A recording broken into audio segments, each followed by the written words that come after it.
Vamos a comenzar con el desarrollo de la unidad 6, que es sobre peronismo, para lo cual tenemos que nosotros seguir en continuidad con el tema de lo que fue la larga década del 30. El golpe de Estado del 43 fue llevado adelante por un grupo de militares dentro del mismo espacio de los militares y fue en donde se manifestaron las características del proyecto económico y las ideas centrales del peronismo.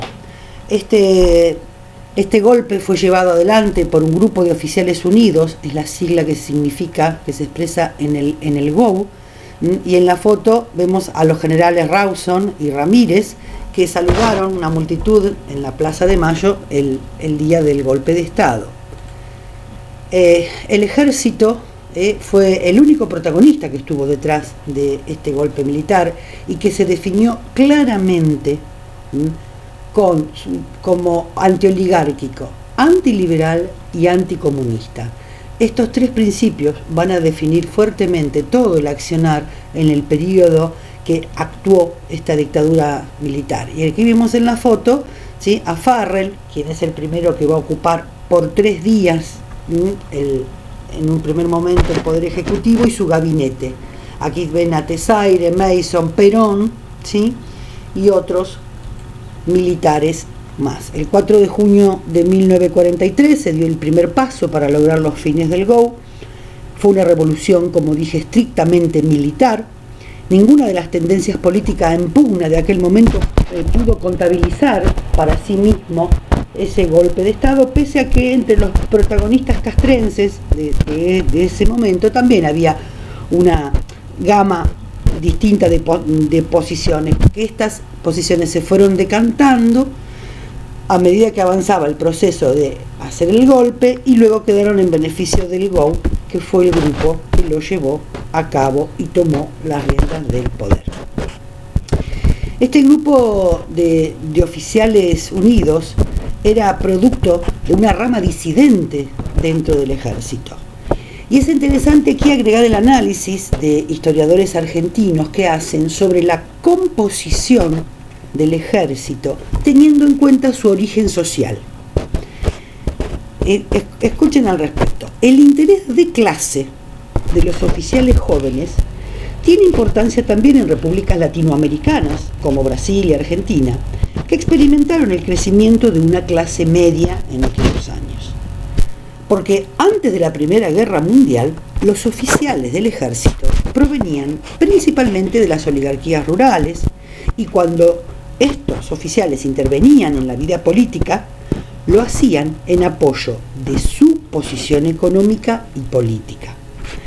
En cambio, en esta década del 40, ¿sí?, se reclutaron cada vez más entre los oficiales del ejército, provenían cada vez más de familias industriales, algunos profesionales, y eso explicó principalmente el creciente radicalismo de las rebeliones de los oficiales jóvenes, ¿sí?, en estos países.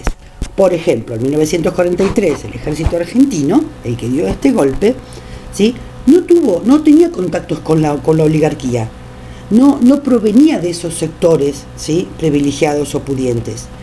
Esos oficiales militares, en forma general, provenían de una clase media, provenían de hijos de obreros, ¿sí? Entonces, a diferencia de los navales, de las fuerzas militares, los navales, los de Marina, sí tenían contacto, origen, ¿sí?, con los sectores de la oligarquía, y fueron los que en realidad nunca tuvieron lealtad hacia el proyecto de Perón y el régimen peronista después, y tuvieron una clara presencia, ¿sí?, y un papel decisivo en el derrocamiento de Perón en 1955. Pero analizando la composición social y el origen, ¿sí?, de estos grupos militares, dice el historiador Alberto Siria que aparecieron en la superficie 2 o 3 docenas de jefes y oficiales con apellidos deliciosamente anónimas, como Ramírez, Farrell, Perón, Mason, González, Zavala, ¿sí? Eran de clase media de las provincias, eran hijos de los perseverantes oficiales que procedían del asilo de huérfanos militares, o eran hijos de los abnegados sargentos que habían introducido a sus vástagos en el colegio militar. Estos afloraron de un solo golpe y conquistaron el poder. Y luego realiza algo también interesante para completar esta mirada, que es comparar el origen en dos periodos muy cercanos y continuos, como son el 30 y el 43. ¿Sí? Dice, de la comparación entre los orígenes del general Uriburu y del general Perón, por ejemplo, pueden extraerse útiles conclusiones sobre la situación existente en el ejército, en esta capa de oficiales, ¿no? Son de épocas muy cercanas pero diversas, el 30 y el 43. Uriburu fue un vástago conservador y luego corporativo del patriciado provinciano. Fue utilizado por la oligarquía, que a través de Justo recupera totalmente el control del Estado y la economía. Perón, sí, en cambio, provenía de la clase media, nacido en la provincia de Buenos Aires, pero sin ningún tipo de vínculo con los dueños de la tierra. Bien, algunas ideas fuertes, ¿sí?, en este grupo militar, que van a expresar también la ideología de Perón y que la vamos a encontrar en continuidad con la ideología de la década del 30. El objetivo del grupo de oficiales unidos, ¿sí?, era enfrentar los principales problemas que detectaban en el país, ¿sí?, como eran hacerle frente a la corrupción gubernamental, al fraude electoral, en oposición a la candidatura, ¿no?, que pretendía Patrón Costas, que era un conservador pro-británico, hacerle frente a la inmoralidad de la administración pública.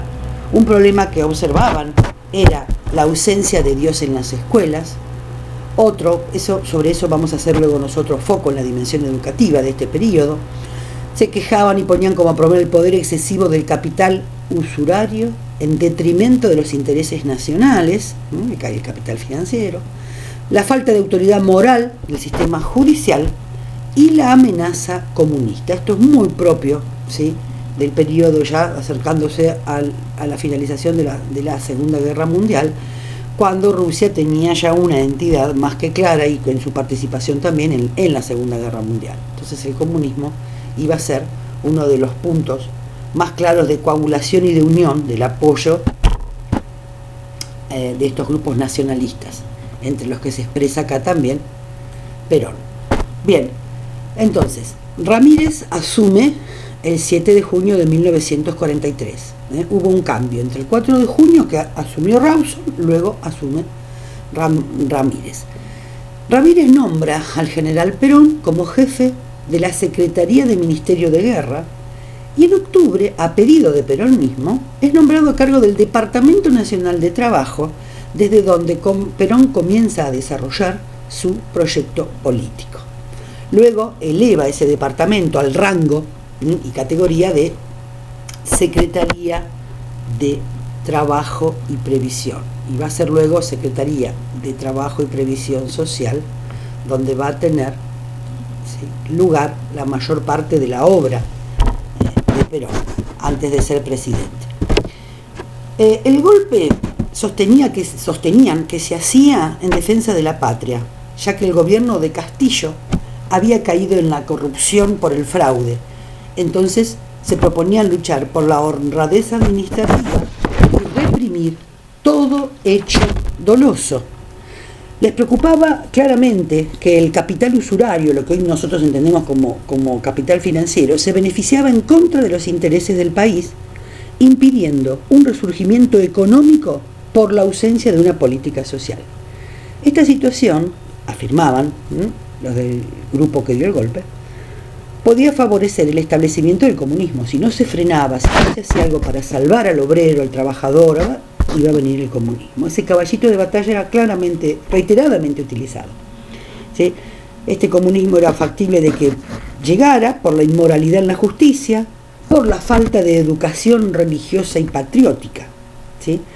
Y bien, David Rock, ¿sí?, que es uno de los textos que ustedes tienen también en la bibliografía, ¿sí?, explica algo más acerca del GO y dice: a pesar de que el GO estaba integrado por nacionalistas, la junta militar que se instaló en el poder comenzó siendo una coalición integrada por nacionalistas y una facción del sector liberal que seguía siendo mayoritariamente en el ejército, ¿sí? La del ejército era mayoritariamente liberal. Luego del golpe, y durante 4 meses, ambas facciones lucharon incisivamente por el control del nuevo régimen. Los nacionalistas ganaron la primera batalla cuando reemplazaron rápidamente al general Rawson. Representantes de los oficiales liberales pusieron en su lugar a Pedro Ramírez, apoyado por el GOU como presidente de la República. Ni bien asumió el cargo Ramírez, un dato, relató un comunicado que fue publicado que se dirigía al Monseñor Franceschi, a Gustavo Franceschi. Recuerden que este Franceschi ya lo vimos nosotros, o si leyeron la fuente, en la década del 30, era el director del diario católico Criterio, ¿sí? Franceschi, que era también conocido sacerdote, inmediatamente le expresó su simpatía a Ramírez, encomendándole su gobierno a Dios, fuente de toda verdad y justicia. Ramírez prometió restaurar para el país los tradicionales valores de la cultura argentina, trastocados por una política de ceguera suicida que se afianzaba en la más funesta negación de la identidad nacional. ¿Cuál era la negación de la identidad nacional? Bueno, vamos a ver cómo ya se vino construyendo desde la década del 30, ¿sí?, que la identidad nacional estaba íntimamente ligada a la identidad católica, ¿sí? En todo este primer periodo del gobierno militar del 43 en adelante y primer parte de Perón, vamos a ver cómo hay alianzas con la Iglesia Católica en beneficios mutuos hasta que eso se rompe. Bien, estas son tapas del periódico ferroviario, ¿sí? El Obrero Ferroviario, el principal sindicato del país desde la década del 20, y a fines del 43 ya Perón estableció una alianza con un amplio grupo de sindicatos de diversas tendencias que se organizó como una corriente laborista nacionalista, influyendo notablemente en el curso de la autodenominada Revolución de 1943. Para sintetizar, ¿sí?, los principios ideológicos del GOU, que son nacionalismo, anticomunismo y ultracatolicismo, ¿sí?, como principios que eran para frenar las temibles consecuencias de la posguerra. Entre ellas, como ya dijimos, estaba el comunismo, además de la fuerte pobreza, recesión económica, para lo cual iba a ser necesario un Estado mediador e interventor.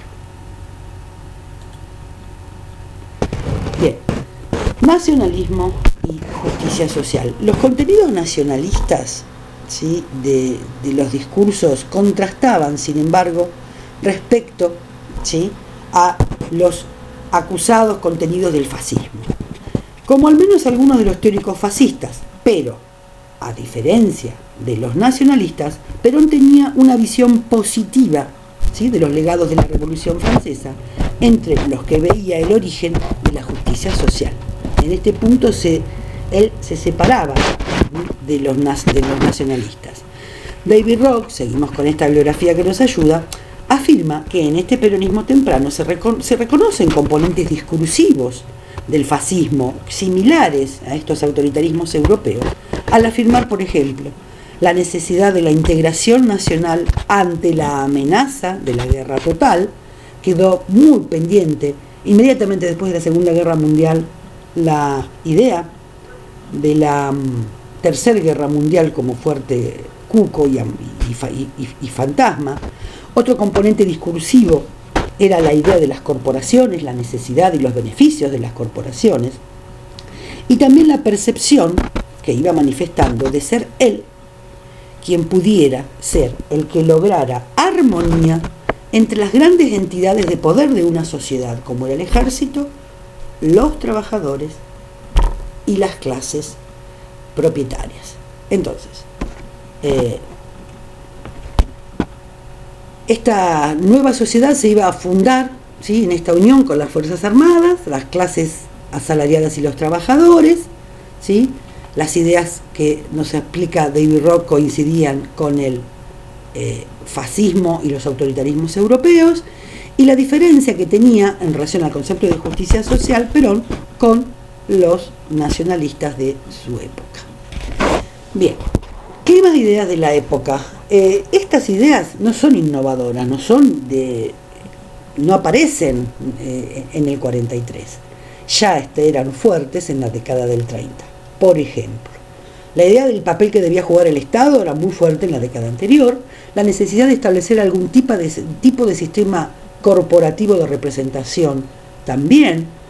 Recuerden que hasta se planteó, ¿sí?, reformar la Constitución Nacional para poder instalar un sistema de representación corporativa. No se logró, pero fue una fuerte idea. Y la importancia de obtener independencia económica del país por medio de la protección de ciertas industrias. Esta idea, que también deviene y ya estaba presente en el 30, la tenemos que comprender cuando nosotros acabamos de estudiar el proceso de sustitución, de industrialización por sustitución de importaciones, que había comenzado en el periodo anterior como una de las medidas para anticrisis y para frenar el problema de la crisis del 30. Bueno, en este gobierno de Ramírez, que va desde el 43 al 46, ¿sí?, se tomaron algunas medidas, como por ejemplo la incorporación de la educación religiosa en las escuelas dependientes de la nación. Esta medida se relaciona con la búsqueda de apoyo de sectores como la Iglesia y como la expresión y presencia de los grupos de los nacionalistas católicos dentro, ¿sí?, del ejército. Otra medida clara tuvo que ver con el apoyo a la industrialización entre 1941 y 1946. Se dio aliento en este periodo de industrialización, se dio aliento a la industrialización, y lo que generó fue un proceso de urbanización ligado a esta industrialización, lo que generó cordones industriales y villas miserias alrededor de las grandes ciudades. Recordemos que este proceso ya había comenzado en la década del 30 y no había tenido planificación urbana, ¿sí? Estas migraciones se producen por búsqueda de trabajo, ¿sí?, como habíamos visto, sumado a la expulsión de poblaciones de áreas rurales, y al no haber sido acompañado por la planificación urbana, generó asentamiento informal, precario, sin condiciones, ¿sí?, que nos va a dar lugar luego a los análisis de lo que es la cuestión social, y generando lo que se llamó y dio a conocer como la Villa Miseria. Bien, el proyecto de Perón, desde la Secretaría de Trabajo y Previsión Social. En el mundo capitalista, decía la posición de Perón, la aplicación del liberalismo había sufrido grandes cambios después de la crisis económica de 1929 y 1930. La teoría de Keynes proponía el intervencionismo para equilibrar la situación de las crisis. Perón pensaba que era indispensable ocuparse de las clases bajas y tuvo influencia de Italia para organizar la sociedad argentina de acuerdo a un proyecto de alianza de clases, promoviendo el crecimiento nacional a través de la industria e integrando a la clase obrera a la sociedad política. Fue entonces, desde la Secretaría de Trabajo y Previsión Social, el lugar desde donde Perón fue creando las bases para su proyecto. Fortificó en ese sentido las relaciones con los sindicatos, que fueron sus grandes aliados en un momento, mediante la concesión de las negociaciones a través del convenio colectivo de trabajo. Aumentó los montos de indemnización por despido, implementó las vacaciones pagas y amplió el sistema jubilatorio. Aquí nosotros vemos una imagen de la celebración del sindicato de papeleros en el Día del Trabajador Papelero. Esta es una foto posterior, pero bueno, es en agradecimiento al discurso de Perón y el saludo que Perón les hace a los papeleros en su día. El desarrollo industrial. Bien, se pasó en este periodo, desde la Secretaría de Trabajo y Previsión Social y desde la política en el periodo de Ramírez, de una industrialización espontánea a una planificada por el Estado. Esto fue a partir de la estimulación de la producción regional, y esto fue acompañado de la creación de instituciones educativas y las escuelas técnicas que creó Perón, tanto como parte de un proceso de dar respuesta a un reclamo sindical como a la misma política de industrialización.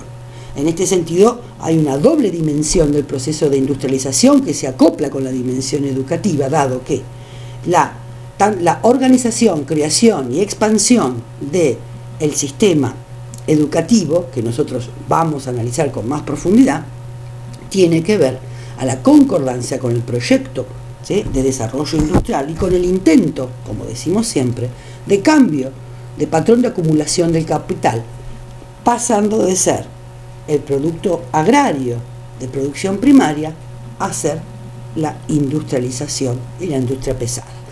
No se terminó de lograr ese proceso, pero el gran avance y el gran paso hacia la industrialización lo vamos a ver en este periodo. Entre 1941 y 1946, la clase obrera industrial había crecido 38%, de 677.517 a 938.000 trabajadores. ¿Sí? Un 40% más de trabajadores. ¿Qué otra creación se destacó en este periodo? El Instituto Argentino para la Promoción y el Intercambio. Esta fue una creación muy cuestionada por el sector del agro, ya que parte de las ganancias que generaba el sector del campo quedaban en el Estado para la promoción industrial y a la vez para la política social que se llevaba, ¿sí?, adelante. Y en esto está claramente el accionar del Estado como mediador y del Estado que promueve, ¿sí?, la actividad económica. Otro rasgo de su política, ¿sí?, que tiene que ver con la ampliación de los sectores en el consumo, también ligado a la producción argentina, ¿no? Y este aspecto es muy interesante porque tiene que ver con la redistribución del ingreso como proyecto económico, es decir, más sectores sociales acceden a mayor capacidad de consumo, ¿sí?, de los bienes, aumento del empleo en el sector público, la ampliación del mercado interno, que es fundamental para el desarrollo de cualquier economía, el mercado interno para bienes de consumo que la Argentina producía. Y acá vamos a ver cómo esta nueva industria nacional en electrodomésticos pequeños, planchas, cocinas, heladeras, va a generar, ¿sí?, parte de la industria y a la vez va a permitir acceder al consumo a nuevos sectores que antes estaban excluidos, como va a ser el sector, ¿sí?, obrero. Las máquinas de coser, que son famosas también de esta época, creando así lo que vamos a entender como el consumidor obrero. Y acá voy a hacer referencia a un interesante estudio, bastante nuevo, de Natalia Milanesio, que es su tesis de doctorado, que se llama Cuando los trabajadores salieron de compras, nuevos consumidores, publicidad y cambio cultural durante el primer peronismo. En un artículo que habla sobre el desarrollo de esta tesis, ¿sí?, de doctorado, explica cómo el consumidor obrero ocupó espacios y desarrolló prácticas sociales que incrementaron la inclusión de vastos sectores sociales, al tiempo que se promovió el engranaje productivo, agilizando el mercado, retornándole su razón de ser.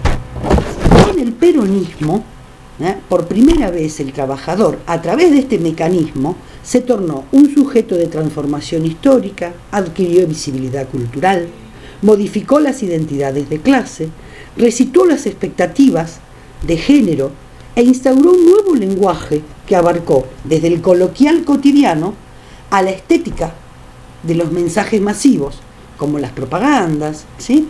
Y esto fue tanto en el comercio privado con esta nueva publicidad, y como en la mediación del Estado como agente promotor en los informes de gestión.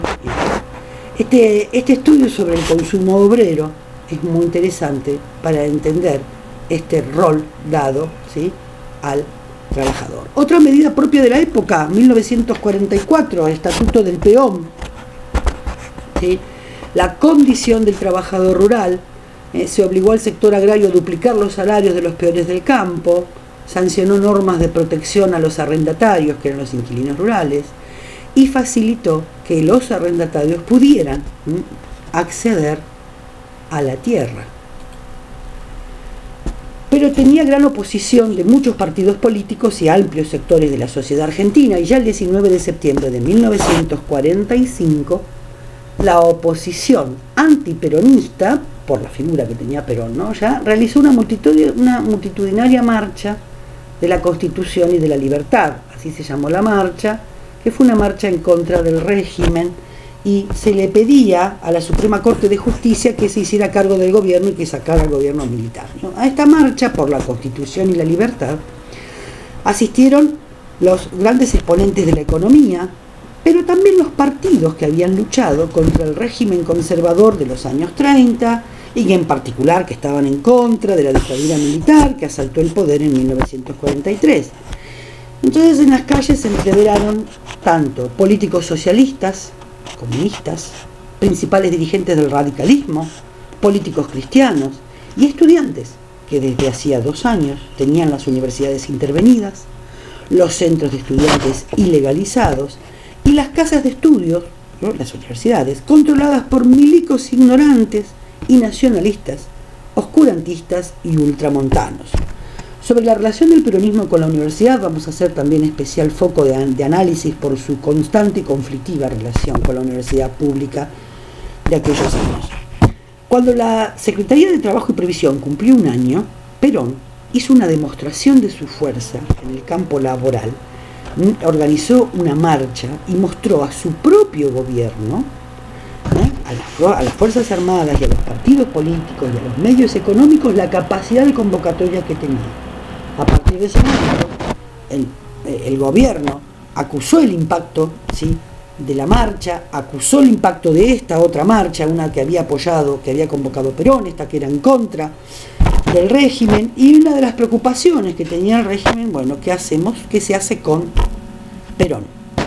Así fue como en los círculos militares comenzó a circular la iniciativa de relevarlo de todos sus cargos y fue llevado preso o detenido a la isla Martín García, pero luego fue liberado ante una manifestación en la Plaza de Mayo, la del 17 de octubre, un mes después de esta, el grito de "Queremos a Perón", en la cual unos 40 sindicatos organizaron esta marcha sobre Buenos Aires para exigir la liberación del militar detenido. A las pocas horas, Perón ya estaba hablando desde los balcones de la Casa Rosada.